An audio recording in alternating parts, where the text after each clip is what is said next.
Садыр Жапаров чет жакка болгон алгачкы иш сапарын Россия Федерациясынан баштады. Визит таанышуу мүнөздүү болуп, негизинен мындан аркы эки тараптуу узак мөөнөттөгү союздаштык мамилеге, стратегиялык өнөктөштүккө негиз салууга багытталган.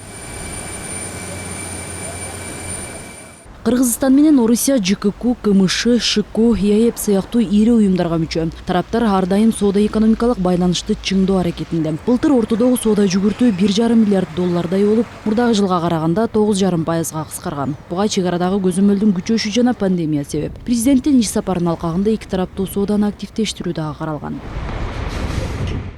Өлкө тышкы саясатта көп векторлуу багытынан тайбайт. Эгемен Кыргызстан ар дайым Америка, Европа, Азиянын мамлекеттери менен өз ара урматтоонун негизинде кеңири кызматташууга кызыктар. Арасында стратегиялык өнөктөш өлкөлөр бар. Анын бири Россия Федерациясы. Бүгүнкү күндө ошол Садыр Нуркожоевичтин биринчи өзүнүн тышкы саясат боюнча визитин Орусия Федерация кылганы бул абдан туура. Себеп дегенде биздин ошол миграциялык чоң маселелерибиз бар, экономикалык жактан, социалдык жактан карым-катнаш көптөгөн долбоорлорубуз бар.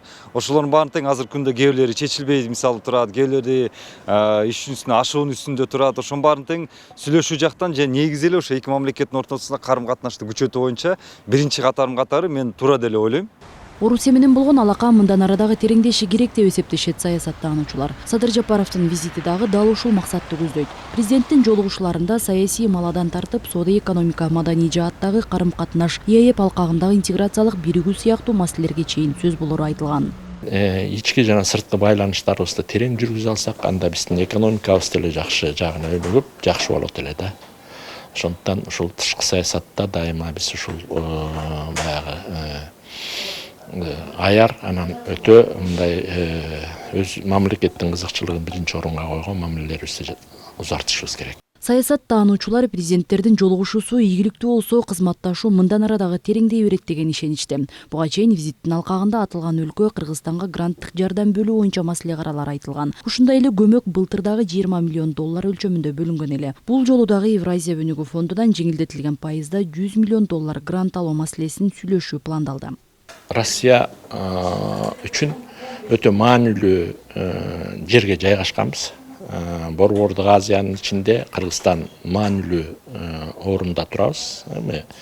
Башка мамлекеттер менен болгон чеги биз аркылуу болуп турат. Россия өзүнүн баягы СССРдин аймагынан калган чегин бүгүнкү күндө деле коргоп келатат. Ошол сыяктуу биз дагы баягы ошонун бир чегинде туруп атабыз. Кыргызстан менен Орусиянын кызматташтыгы ар кандай аянтчыларда талкууланып, алакасы артып келет. Эки мамлекетти улам өнүгүп келе жаткан стратегиялык өнөктөштүк жана тилектештик тыгыз байланыштырууда. Президенттин бул визитинде углероддун баасын төмөндөтүү дагы каралган. Бүгүнкү күндө Кыргызстан Газпромго 1000 куб метр газга $150 төлөйт. Ошондой эле лидерлердин жолугушуусунда жогорку нарын каскадынын курулушун жандантуу мүмкүнчүлүгү дагы талкууланмай болду. Эске салсак, ГЭСтин курулушу 2012-жылы башталган. 6 жыл мурда өлкө келишимден чыгып, бул экономикалык абалга Россия өзүнүн милдеттерин аткара албай тургандыгы менен түшүндүрүлгөн. Аталган маселелерден сырткары тараптар темир жол жана учак каттамдары боюнча дагы сүйлөшүшөт. Ошондой эле Садыр Жапаровдун Орусиянын бизнес коомчулугу жана мекендештер, студенттер менен жолугушуусу күтүлүүдө. Айпери Самат кызы, Алтынбек Сакиев, Нью ТВ.